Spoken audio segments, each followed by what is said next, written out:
You are listening to the Pencil and Paper Podcast Network. I'm Katrina, and I love anime.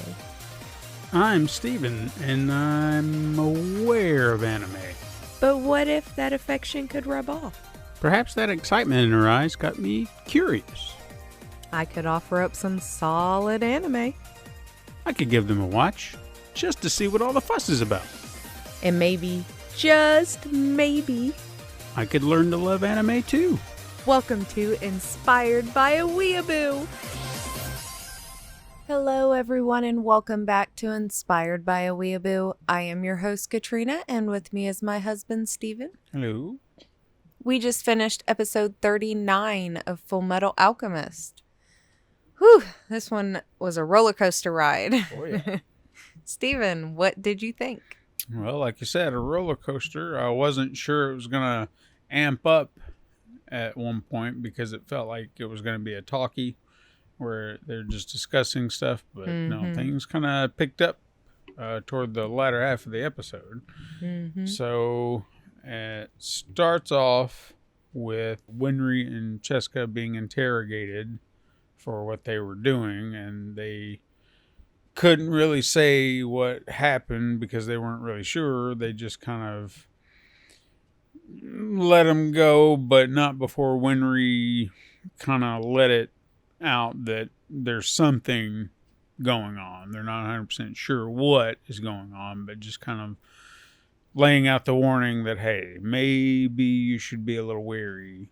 Just be aware of everything happening. So Winry decides to return home, and she's kind of taking Cheska with her, even though Cheska doesn't want to leave her books, because she loves her books. She's a bookworm. Meanwhile, we get on a train where Mustang and his unit are heading toward, what do they call that town? Lior. Oh, I thought they were going somewhere else. Anyway, there's a guy sitting on the train in a mask next to, was it Armstrong? He's sitting across from Armstrong. Yeah. And they did go to a different town. Lior's the final destination, but Gotcha. they were headed to a town outside of So Lior. this masked figure starts asking if he could take his mask off, and when he takes his mask off, we find out that it's Kimblee. Kimblee. There we go. Kimblee. I don't know why I was remembering the B part.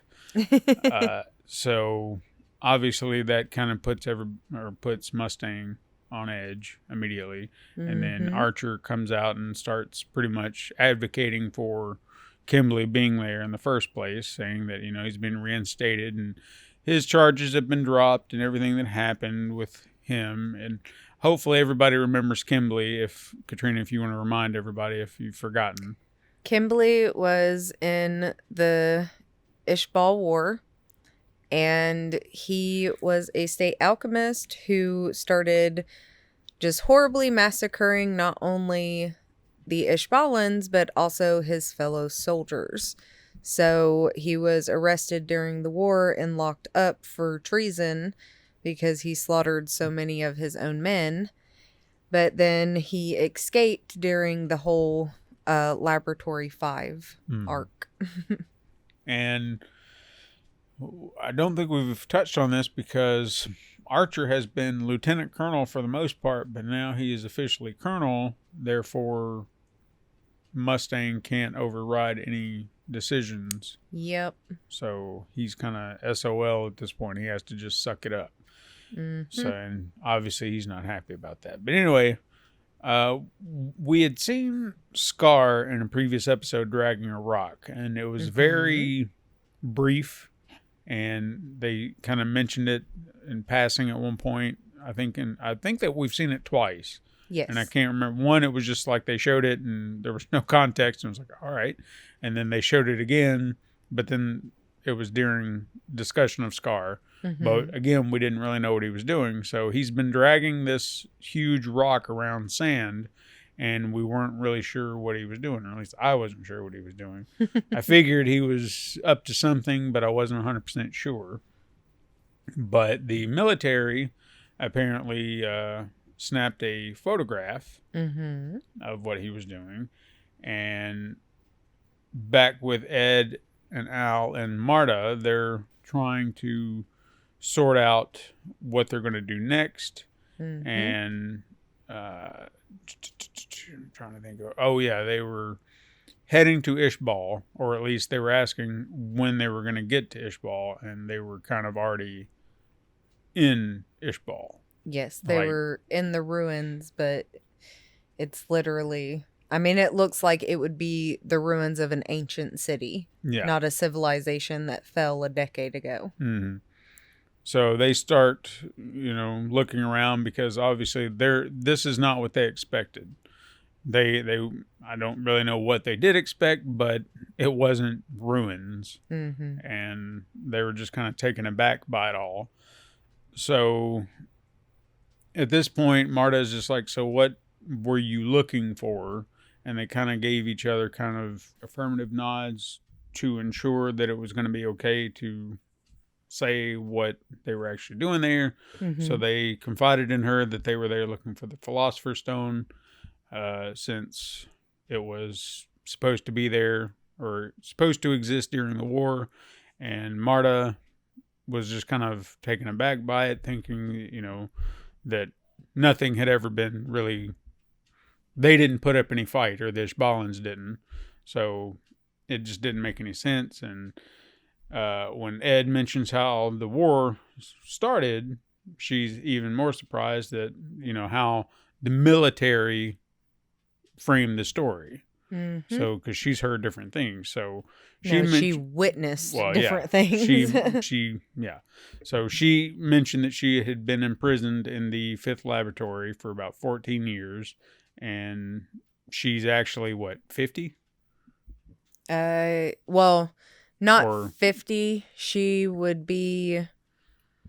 She said that she's old enough to be their mom. Yeah. And I would say their mom is probably in their, late 30s, maybe early 40s. Okay.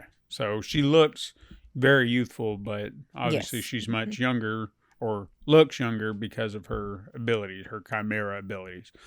So before becoming chimeras, she and a bunch of other people were sent to attack Ishbal Mm-hmm. due to like a terrorist plot. And Mm-hmm. they killed like a bunch of priests, and leaving Scar's master as the only survivor, which kicked off the war. And that's her story of what happened. And Ed is obviously pissed that, there's nothing more to it than that. And Yeah, they've the been military lied to. literally started war with a peaceful people. Mm-hmm. So Marta hops back into Al's armor, so they can kind of infiltrate into the, get in with the army and whatnot. And she mentions that her unit was replaced or placed in custody after the war started under, Marco? Mm-hmm. Under his supervision. And all the survivors were taken to a lab and turned into chimeras just to cover everything up. And obviously this just continues to piss them off. Mm-hmm. But as they're getting, or as she's spilling all this information, they notice that 2 of the lieutenants are nearby, and they go to check to see what they're doing there, since they recognize them. Then they head to the military outpost, where they run into Mustang and Archer. And Mustang gets on to Ed about everything that he's been doing, saying that he's just been pretty much fucking shit up, Mm-hmm. for the duration of his time away, and says that he's now going to be under his command. But they want to know what the military is there for in the first place. And obviously Archer's like, well, we're here to stop an uprising, but Ed knows better and calls him out and says, well, no, you're probably here to stop Scar. Just, why wouldn't you be? And while at dinner, Ed is trying to or he admits that he is there to stop Scar, Mm-hmm. and he feels like he's there to do something bad. He's just not 100% sure what. And while they're having this conversation, he sees a picture, which is the surveillance photo that the military had taken, and they notice that what Scar's been doing at the rock is creating a large transmutation circle, or whatever you may call it. Yeah, there's another name for it, but yes, basically it's to transmute. Yeah. All around the city of, what was it called? Lenore. Lenore. And this was the city that we first saw in the very first 2 episodes. Yes. So, obviously, Ed knows what he's up to. Al knows what he's up to, because they know what that transmutation circle, or transmutation array, I guess that's what the term they used, is. And obviously they kind of talk back about their time in Lenore, because they were just like, well, what happened? Didn't we get rid of the one priest or whatever? And they just like, all you did was just cause more division, because he came back and he split up the town, and now everything's just worse off than it was. So you didn't do shit. And that just makes them feel so wonderful. And then Mustang also admits that Brigadier, what is that what they called him now? Brigadier General Hughes? Yes, Brigadier General Hughes. Yeah, Brigadier General Hughes did let him know about this revelation, but Mustang felt it was unnecessary to bring it up because he knew that it would devastate him. So Ed's just like on a whole level of pissed at this point, and he decides that he's going to do something about it. And we also get to hear from the rest of Mustang's squad that they pretty much reveal that they're not telling Ed and Al about Hughes because they don't want him distracted. They don't want him taking off or whatever. Yeah, So, they want him to stay on the mission that he is currently on. But Ed goes to Archer and pretty much makes a request to go into Lenore on his own. And obviously that kind of undercuts Mustang and his orders, and he comes in and sees what's going on, and there's not shit he can do about it, because Mustang is just doing, or Archer's doing what he's planned. I mean, he's got this all planned out, because we find out later, as Ed is going to go infiltrate Lenore, because he's got a whole get up and everything, and he's going to go in alone. He's not taking Al, he's not taking anybody, he's just going in alone. They ask for his pocket watch, and he thinks it's just so no one will recognize him or know that he's a state alchemist. But then we find out after the fact that they take his pocket watch to, Come on, know his name, Tucker. Yes. Who is apparently amplifying the abilities and the powers of the pocket watch. But to what purpose? And he's got more than one. So they're planning something big at this point, we can tell. So it's just what they're doing. I don't know. Anyway, so Ed, well, before they do that, or before he takes off, Marta was talking about her plans to kill Kimblee and anybody else that she happens to find who she's out for vengeance for. And, Al's like, well, I'm not going to let you do that. But then they go walking in the hallways, and then Al sees one soldier who I don't remember who it was, trying to push who we can hear is Kimblee, coming out of a room saying, you got to stay hidden. You can't be walking around. You can't be doing that. And he's like, oh, come on. And tries to push out. And then he pushes out just enough to where his face is visible. And Marta sees Kimblee through the armor and leaps out to attack. Like, no hesitation. It's like, I'm going to kill you now. With like the best battle cry. Like, just yelling his name and the way she yells it, it's just like, oh. Yeah, it's just like, Kimblee! So that leaves us with a to be continued there.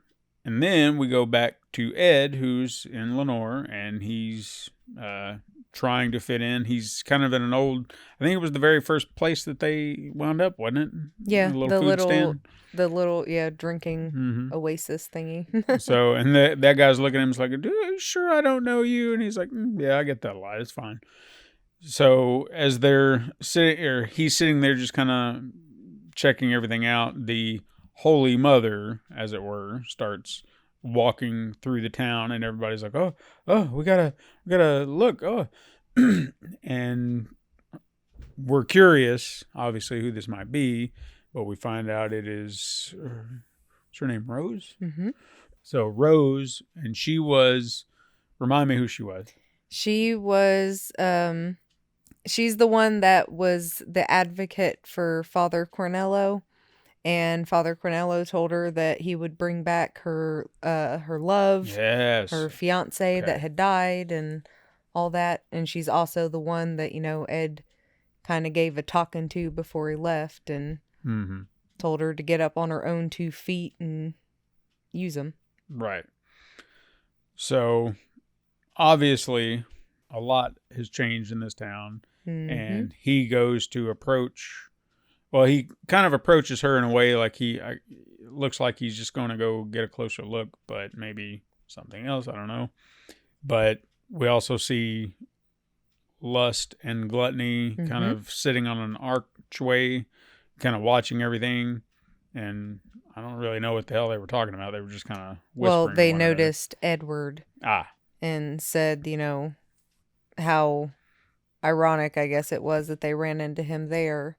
And then Lust or Gluttony was trying to remember what Pride had told them their mission was, and Lust said to stop anybody who's interfering with their plans. Gotcha. And then Gluttony smelled Scar. And then that's when we see Scar grab Ed by the shoulder. And that's where they left us. Yeah. Tension is building. Dun, dun, dun. Yes, tension is definitely building. Yeah,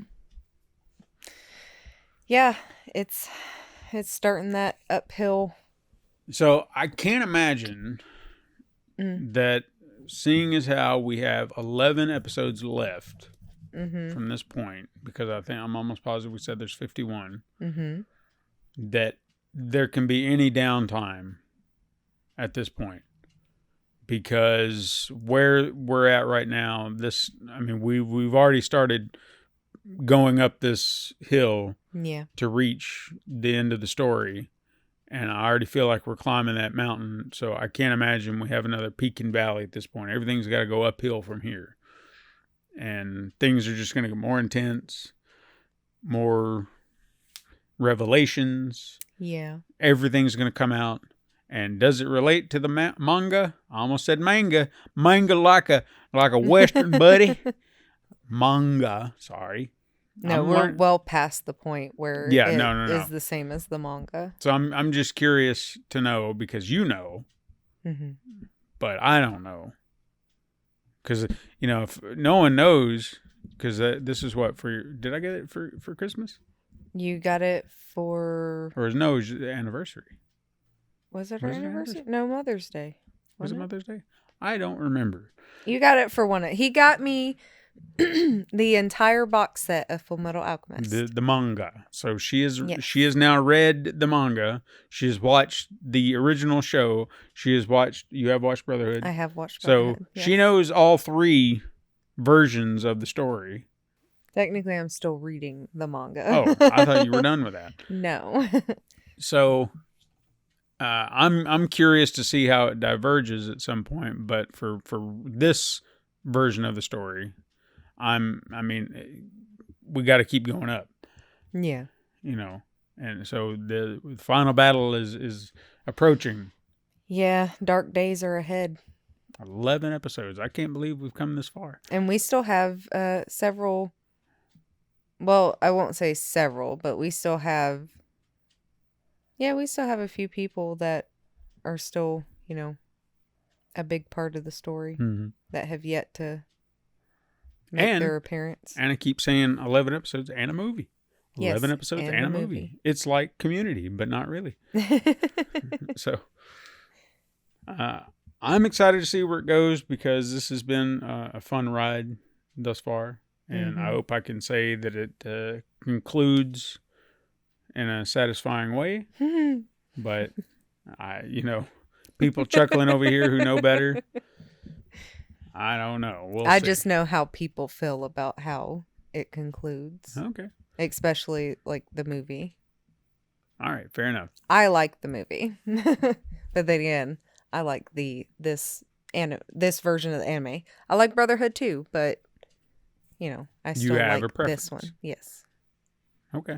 So, and I'd love to do like when we get to the final episode, that might be a much larger conversation overall after the movie, because then I want to have discussions about other little details, but we'll get to that. Yes. But I got nothing else to say about this episode if you don't. I don't have anything else to say, so why don't you take us out?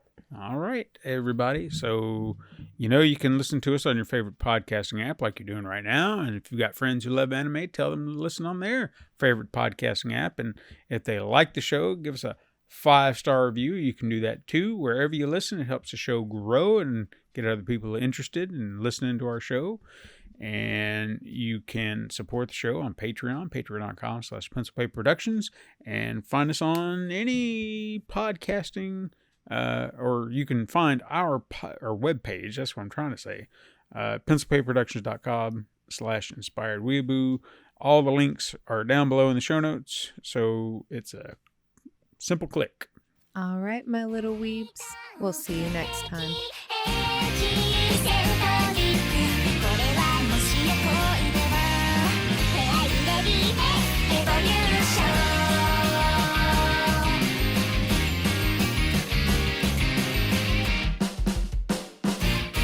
This has been a Pencil and Paper Podcast Network production.